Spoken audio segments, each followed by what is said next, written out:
Lucky Land Casino, asking people, what's the weirdest place you've gotten lucky? Lucky? In line at the deli, I guess? Aha, in my dentist's office.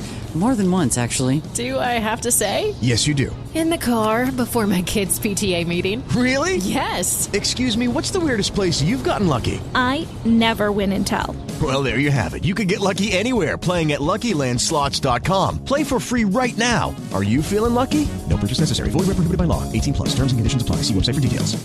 I'm Chief Conti of the Metropolitan Police Department. Distracted driving is putting lives at risk. Help us make Vision Zero a reality by keeping your eyes on the street. MPD is enforcing DC's hands-free distracted driving laws. One text or call can wreck it all. Hello there. I am here. I am Eric Erickson. This is the third hour, and I am delighted to have you with me. The phone number is 877-973-7425. I actually am, Bob, I can't really read you the comment that my producer wrote down for your call, but said this is a perfect call for a Friday afternoon. And so, Bob, I'm going to you first. I'm excited to take your phone call. How are you? Thank you. I've been listening to you for a long, long time, and I really enjoy your show. The reason I was calling in reference to global warming, and one of the issues is that how to control the methane that, of course, it comes from the cows, and most of it is the cows.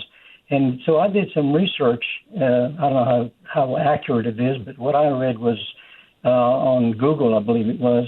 Anyway, there's 1 billion cows in this world. I don't know who counted them, but anyway, that's what it said in Google.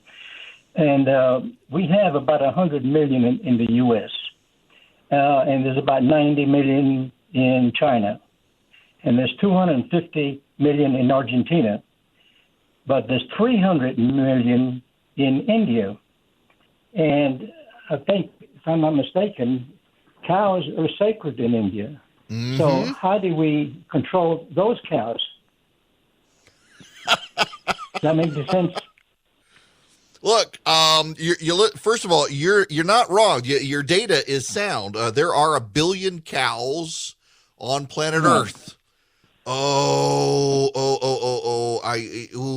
If I were a younger man, I would make a joke about my sisters, Bob, but I've grown up and matured now, so I won't. Okay. Right. I used to get in trouble. Oh, gosh. Yes, there are 1 billion cows. And by the way, that's up 13.2 million from last year. And yet we can't control the global cattle. Right. And so what they're asking us to do is to trust that China and India will control their own emissions, which I don't believe is going to happen.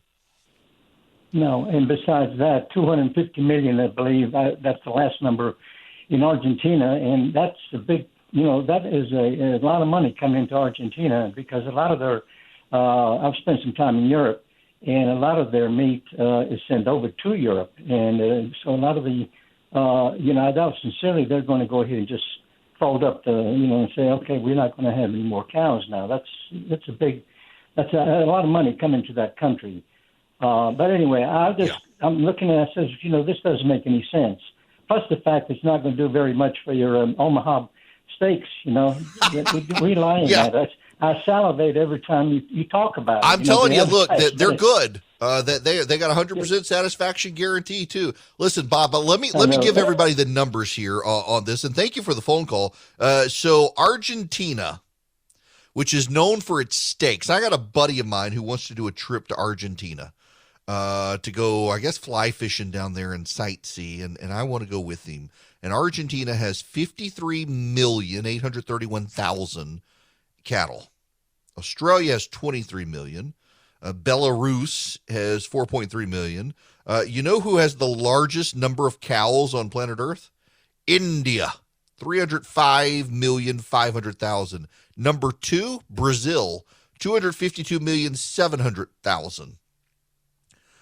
Number 3 is China, 95,620,000. Number 4 is the United States, 93,559,000. We can't control the emissions from their cow farts and belches. We just can't. And we're not going to. And this is the problem. I might as well get back to this because it's been a while since I've talked about this. The Democrats continue this whole idea that we've got to do something for climate change. We've got to stop our emissions. If the United States were to stop all of its emissions tomorrow, the world would still warm. China and India, Brazil, Russia, developing countries around the world, most of Africa, we're not going to stop these things. We should learn to adapt. That may mean higher insurance rates for beach houses, make it more expensive for me whenever I can buy my house in Hilton Head. Might have to have beach walls, might have to learn from the Dutch on containing the sea. Might have more violent storms. But we're going to have to adapt. And the world lives in a fiction, the Western world lives in a fiction that we're really going to do all this stuff, and we're not. And the problem here is how it inspires the nut jobs. If you really believe the world is going to come to an end in the next decade unless we do something, aren't you going to go do something? Aren't you going to take action? So I saw an interesting quote. I forget now. It wasn't J.T. English. I forget which pastor it was. But he put up a tweet. I think it was last night. It might have been this morning. But, man, it'll preach. If you're a pastor and you can't figure out what to preach on Sunday, this will preach. There are a whole lot of people willing to kill for Christ. Very few willing to die for him.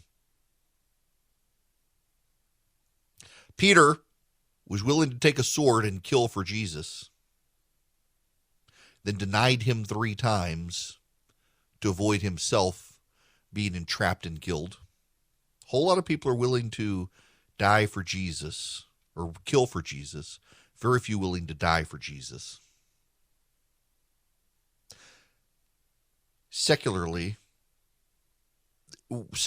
is becoming a religion. And the secular religion has a horrible eschatology. Eschatology, I mentioned this with a caller. Eschatology is your study of the end times. Are you a premillennialist, a postmillennialist? They're the weird ones.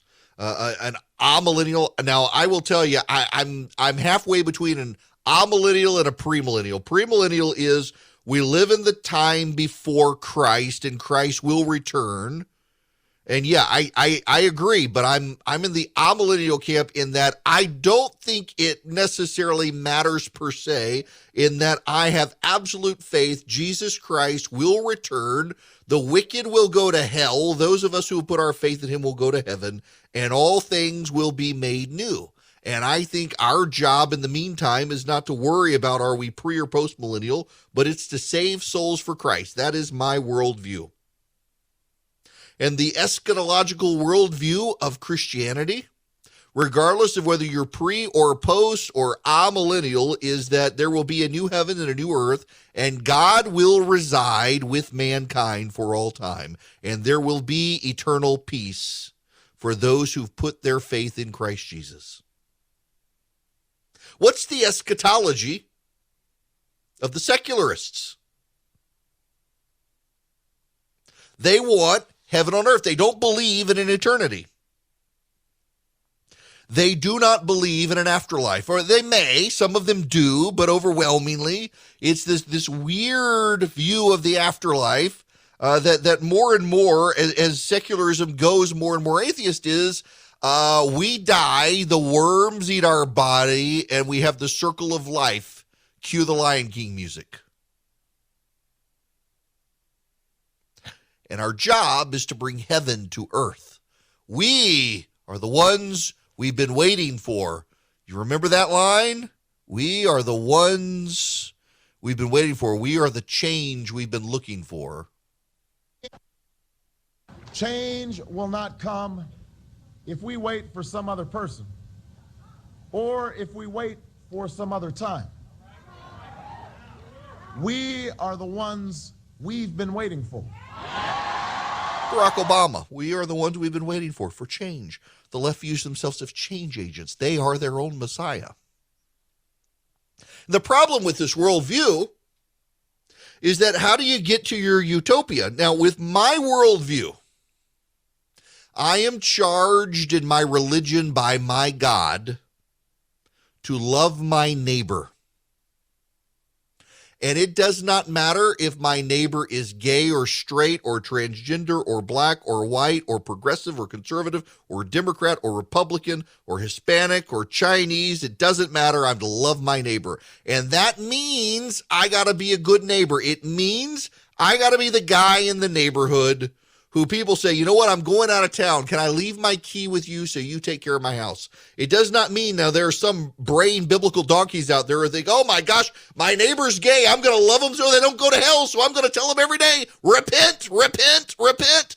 No, you're just a biblical donkey there. You're not actually a good neighbor when you do that. My God tells me, love my neighbor. Put my faith in him, and he will change me. Christianity is the only non-self-salvific religion on planet Earth. Every religion from Islam to Hinduism is you do these things and you get to the afterlife. With Christianity, there's only one thing you do, give yourself to Christ, and then he does everything else. Makes it very easy for you. It's not easy, but you put your hands in him. But that gets to secularism and environmentalism and climate change. What's their eschatology? The eschatology is that we all must give up our way of life to save not ourselves, but the planet. And by saving the planet, we save not ourselves, but our future.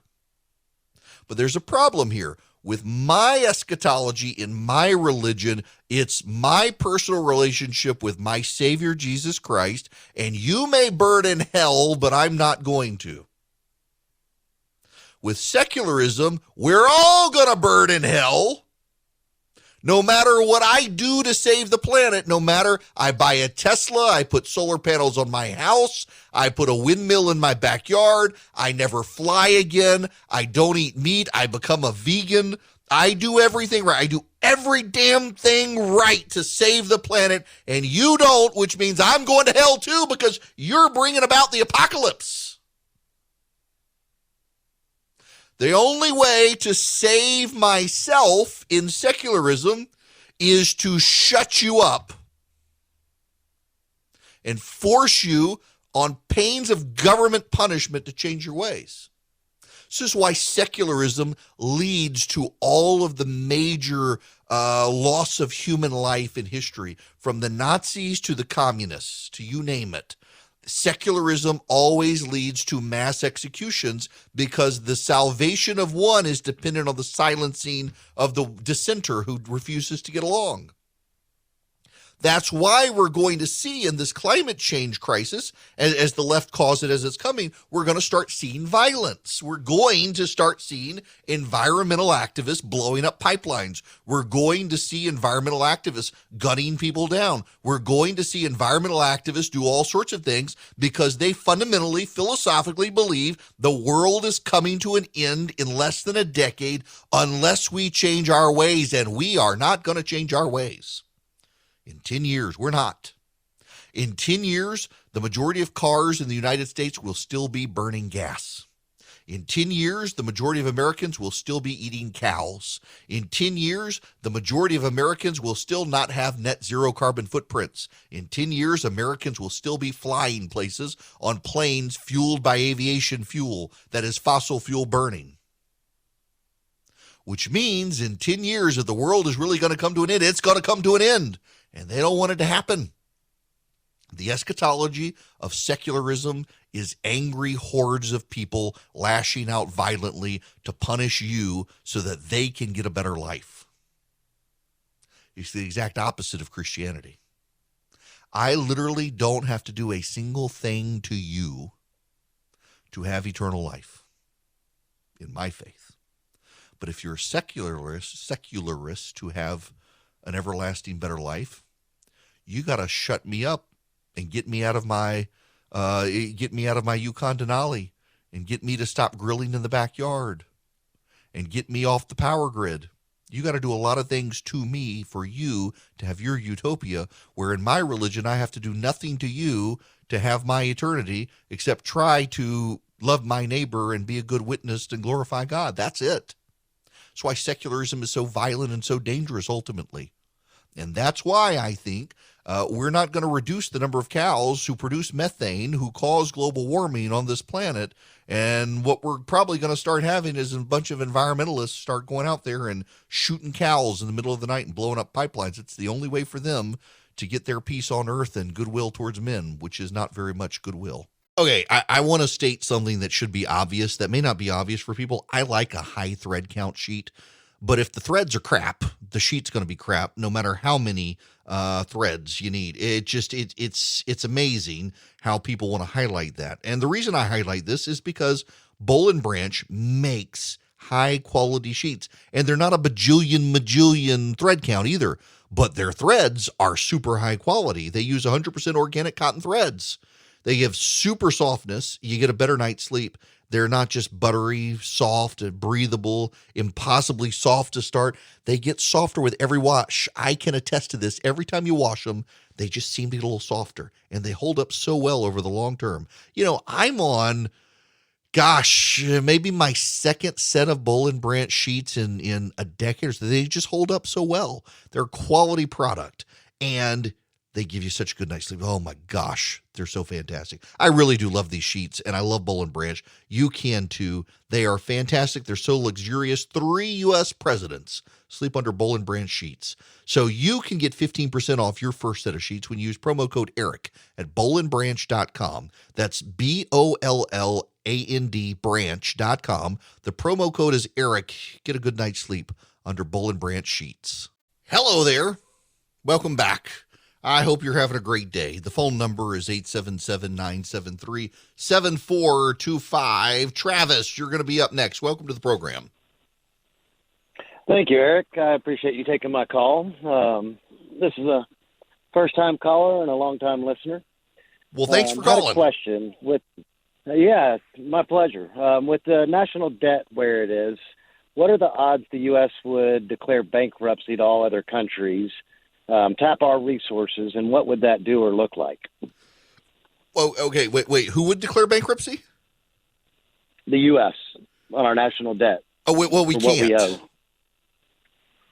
we owe. We can't because we have the full faith and credit clause in the Constitution. So, I mean, in theory, I guess we could, but in principle, if we tried to declare bankruptcy as a nation over our national debt, that would allow the Supreme Court, in theory, to step in and restructure our budget to pay our bills, because we're required under the Constitution to pay all of our debts. This was put in historically by the founders when the French weren't sure we were actually going to pay them back for helping us with the revolution. And so we had to put in the full faith and credit clause of in the Constitution to reassure everyone who, after we were set up as a nation and we still wanted money coming, that we would legally be bound by our debts. Now, interestingly enough, the bulk of our American debt, contrary to what I used to think and what a lot of people do, the bulk of our debt is not actually with China and other countries. It's actually with Americans and American bondholders. And that money will get paid back. One way to pay it back is to grow the economy. You know, one of the downsides of the Biden economy right now is that with interest rates going up, it's going to cut into our discretionary spending and require we put more focus on paying the interest on the national debt. That in and of itself is going to cause all sorts of problems for us moving forward, just economically uncertain times. Oh, which reminds me, this is a good time and a perfect segue to tell you, if you're a business and you're looking for loans right now and you're having a hard time, look to First Liberty Building and Loan, firstlibertyga.com. Only for businesses, not for individuals. Firstlibertyga.com is their website. Tell them I sent you. They want to help you get to yes, where a lot of banks are telling people no. And it's gonna come back now more and more as more and more banks just deeply curtail their lending to people as we head into more uncharted economic times. Energy prices in Europe are up 45%. That has a spillover effect to us because of the import-export market and what the costs of things that are imported here from Europe and the ability to buy exports from us to Europe. We're in deeply uncertain economic times, and Putin does have a lot to blame. He really does. But also, the president of the United States and his economic policies have caused a lot of problems here. They never should have dumped as much money into the economy as they did. Larry Summers warned them about it, and it's going to lead us continually to more and more calamity over time. All right, when we come back, I want to take your phone calls, 877-973-7425.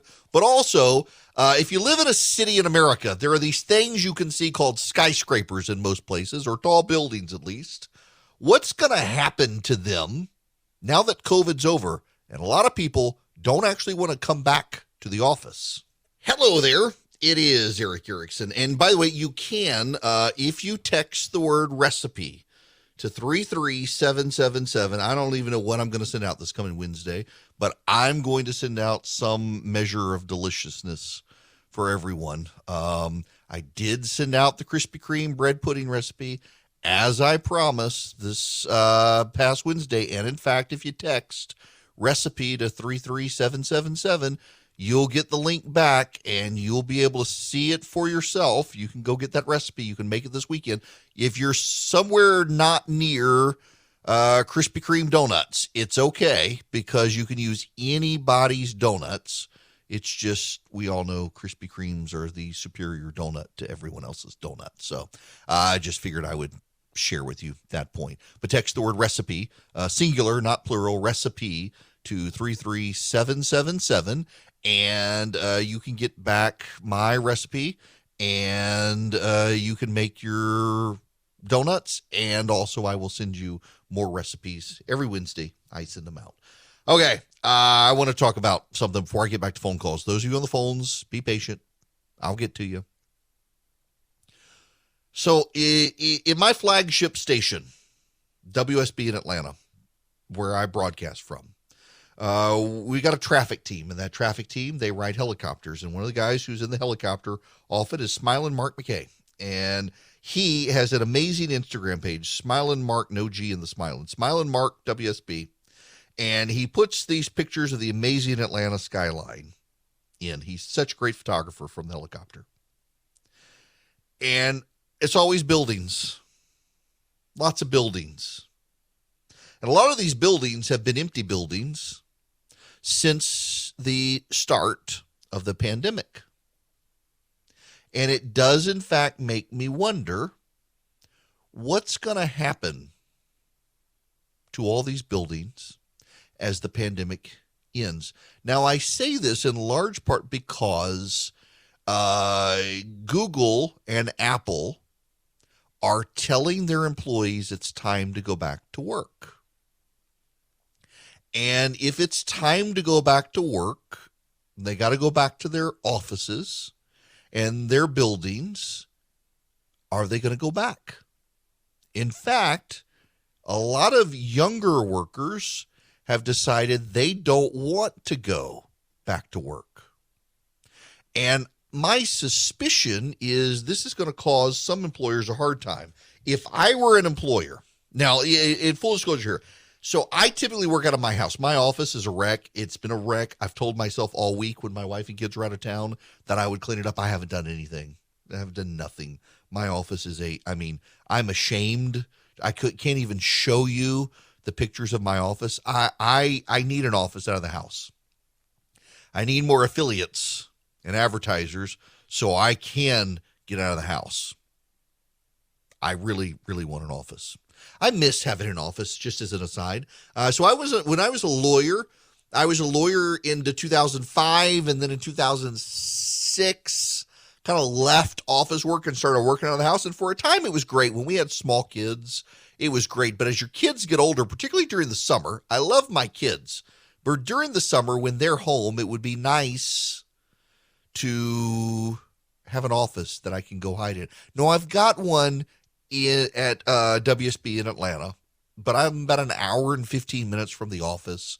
And I go up once a week or so just to keep up with the office gossip and stuff.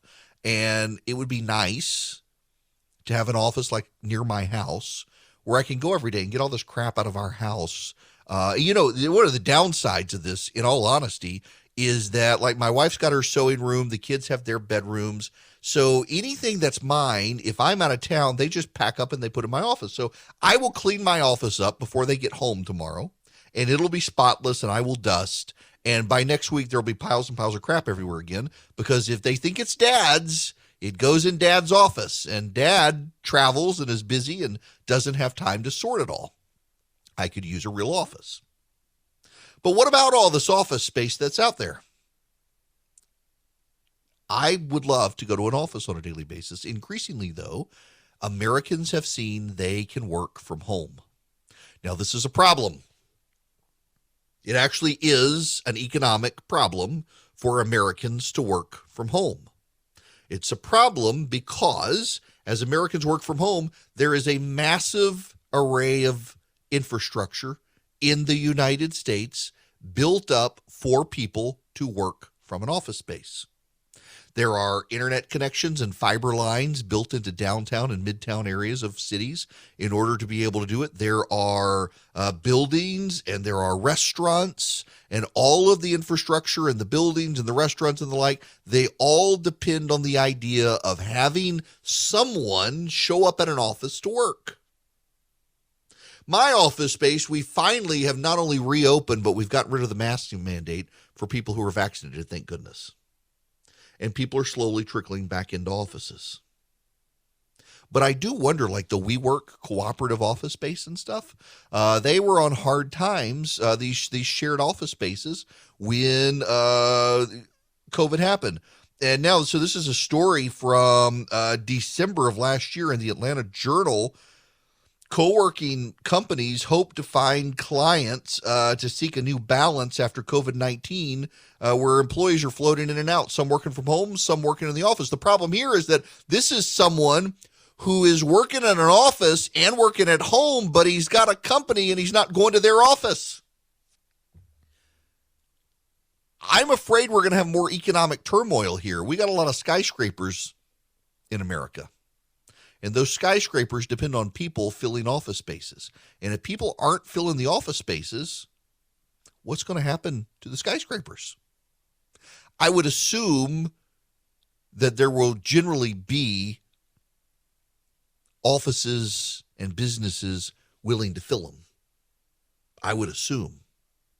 But, Silicon Valley is having a trouble. Apple built its massive ring. If y'all haven't seen, it is honestly worth Googling Apple's office space in Cupertino, California. Steve Jobs, it was the last project Steve Jobs, the old CEO of Apple, did before he died. Steve Jobs built this building. He oversaw it. He designed it. It is a perfect circle. It's not an oval. It's a circle. It's a remarkable office space. It is an office space that if I were to work in an office, if I were to work in that office, I wouldn't want to be there every day.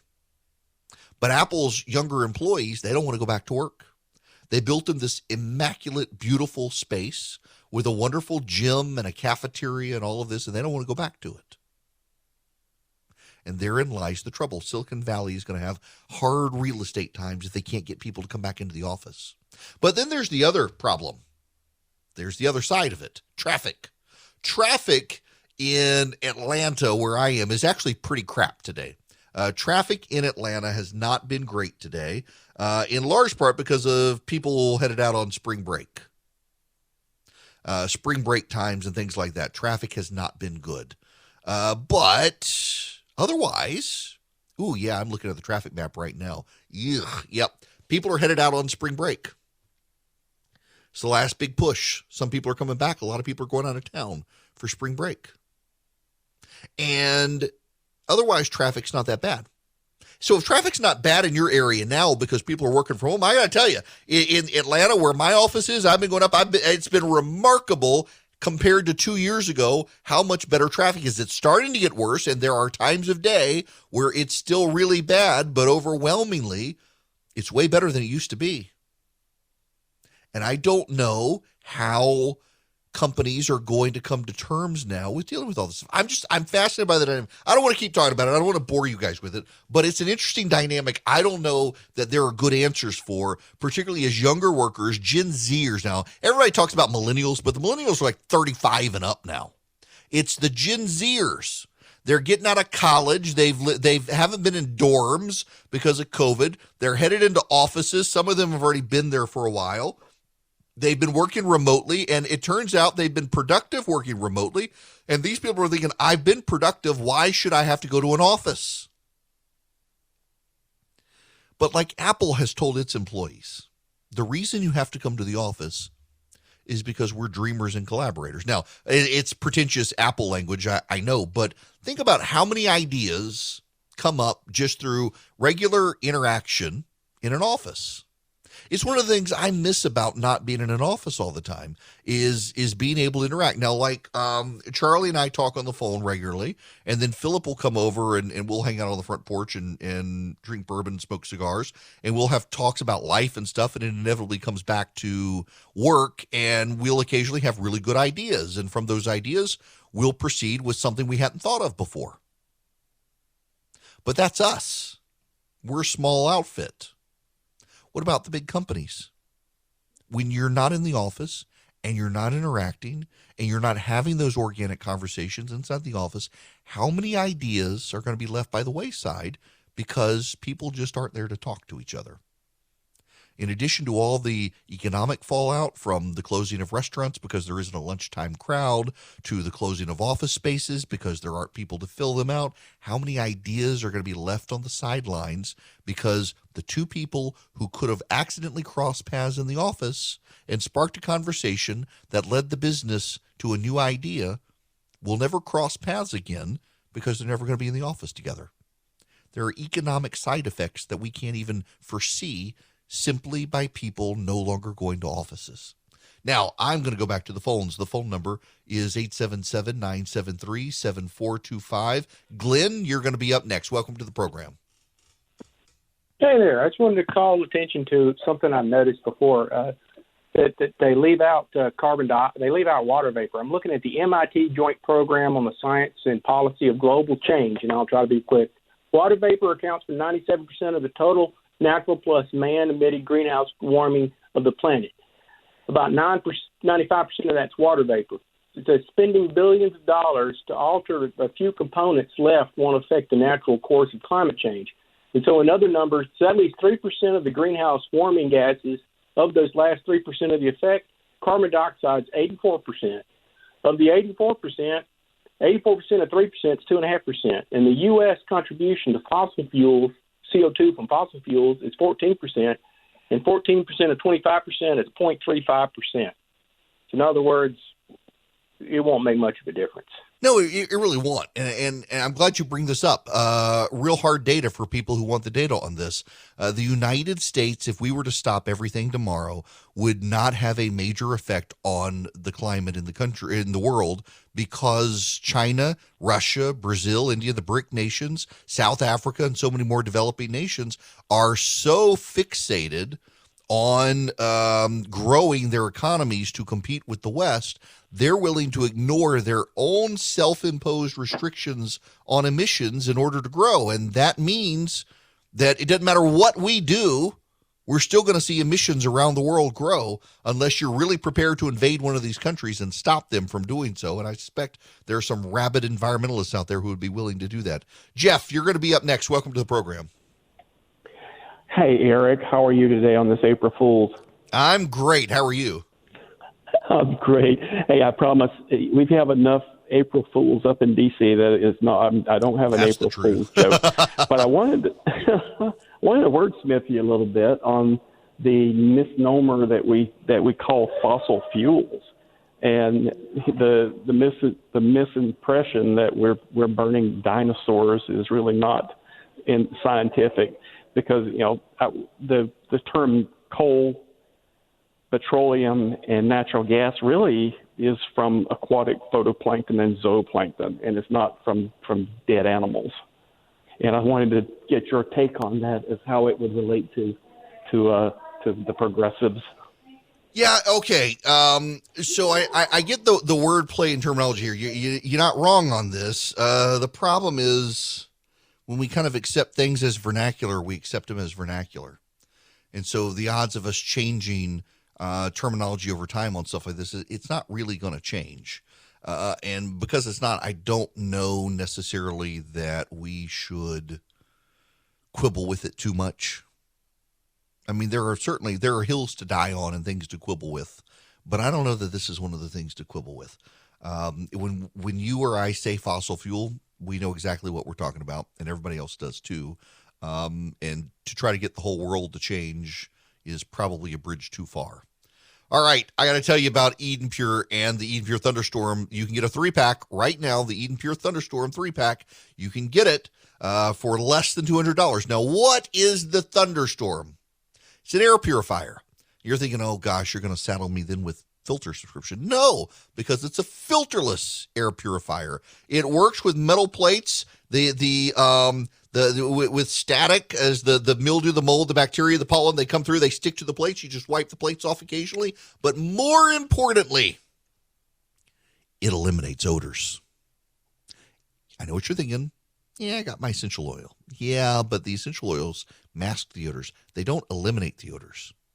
This eliminates the odors. And you can get 3 of them, one for upstairs, one for downstairs, one for keeping your suitcase. I literally keep an Eden Pure Thunderstorm in my suitcase. So if I'm traveling and I have a rental car, because you can plug it up in your car with a USB cord, or I'm in a hotel room and it stinks, I can use the Eden Pure and it wipes out the odors.